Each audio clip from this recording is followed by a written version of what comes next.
Comment être plus séduisant aux yeux des femmes? Je vais te répondre à cette question grâce à des études très intéressantes sur le sujet. Donc reste bien jusqu'à la fin, la 5e est surprenante. Bien évidemment, les études ne font pas une généralité, mais il ressort des réponses majoritaires qui sont très intéressantes à prendre en compte. Si la séduction et ton développement sont des choses qui t'intéressent, je t'invite à t'abonner à cette chaîne et à rejoindre la lettre privée gratuite pour recevoir mes conseils et anecdotes. Directement dans ta boîte mail, le lien est en description.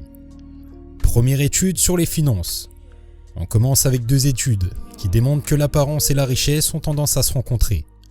Ça peut paraître très superficiel, mais ce n'est pas surprenant.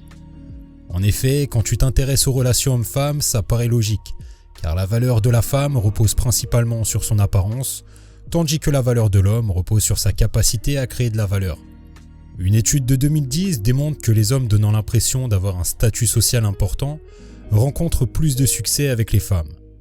Par exemple, un homme pris en photo à côté d'une voiture de luxe paraît plus séduisant qu'un homme à côté d'une voiture quelconque. Une autre étude de 2014 confirme cette tendance, où un homme dans un appartement de luxe est également considéré plus séduisant qu'un homme dans un appartement traditionnel. Ça ne fait que valider la théorie comme quoi les femmes veulent un homme qui est capable de fournir, ce qui permet à la femme de se sentir plus en sécurité. Tu comprends également pourquoi les nice guys n'ont strictement aucun succès avec les femmes. Peut-être que toi aussi tu as fait cette erreur de baser ta stratégie de séduction sur ta gentillesse, ta bonne volonté, le romantisme et tout ce qui va avec, alors que tu devrais la baser sur ton développement personnel et une bonne connaissance de la psychologie féminine. Deuxième étude sur la barbe. Les femmes ont tendance à avoir une préférence pour les hommes avec de la barbe, et en même temps c'est une très bonne manière d'exprimer ta virilité. Apparemment, la taille de la barbe qui a le plus de succès est de 10 jours. Mais c'est un détail, ça c'est toi qui vois en fonction de ce que tu aimes. Ça dépend également de ta pilosité et de ton visage. Si tu n'as pas encore de barbe ou pas du tout, tu peux essayer la moustache ou de laisser au menton. C'est ce que j'ai fait avant d'avoir de la barbe. Troisième étude sur les muscles. Une étude démontre que les femmes ont plus d'attirance pour les hommes avec un physique musclé, tout simplement parce qu'ils donnent l'impression d'avoir de meilleurs gènes à transmettre. Un homme musclé, c'est plus viril, plus masculin et les femmes ont l'impression d'être plus protégées. Par contre, chose très intéressante, les hommes avec un physique moins musclé sont plus favorisés pour des relations long terme. Mais je pense que ce n'est pas vraiment positif, c'est un peu l'histoire du bad boy et du gentil garçon.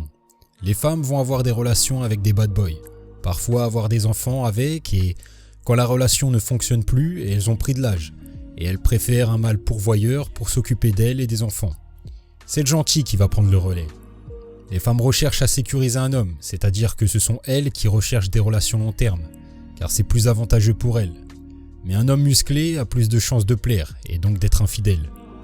Mon avis, c'est qu'il faut être plus malin et se servir de ces informations à notre avantage.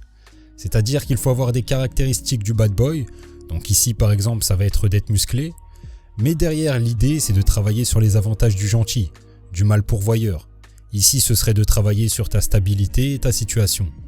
L'idée n'est absolument pas de devenir un stéréotype, mais bien de piocher les qualités de chaque type d'homme pour essayer d'améliorer sa propre personne en fonction de sa propre personnalité. La 4e étude, c'est sur le comportement. Et je trouve ça intéressant car beaucoup d'hommes peuvent penser qu'il faut être dur avec les femmes pour être apprécié. Mais il y a une différence entre se faire respecter, être dans sa masculinité et être désagréable, voire irrespectueux. D'après les résultats, les personnes ayant des traits de personnalité positive comme la gentillesse et l'honnêteté sont plus attrayantes. Ce qui me paraît tout à fait logique, mais je trouve que cette précision est intéressante pour faire comprendre aux hommes qu'il ne faut pas être trop gentil, mais que ça ne veut pas dire pour autant qu'il faut tomber dans l'extrême en étant mauvais. Et 5e étude qui est très intéressante sur le parfum et la confiance en soi. Je mets les deux ensemble car durant cette étude, des hommes se sont parfumés, ce qui leur donnait l'impression d'être plus confiants. Ils ont été filmés, donc bien évidemment il n'y avait pas d'odeur, mais les femmes ont eu tendance à choisir les hommes qui portaient du parfum, car ils donnaient l'impression de dégager plus de confiance en eux. Ce qui veut dire que ton développement en tant qu'homme permet de te donner de la confiance et d'être plus séduisant. On en revient à la phrase que je répète souvent, plus de succès avec les femmes commence par plus de succès avec toi-même. Comme quoi, les détails peuvent avoir un impact significatif pour t'aider à séduire. La confiance en soi étant vraiment l'une des bases de la séduction. On se retrouve prochainement.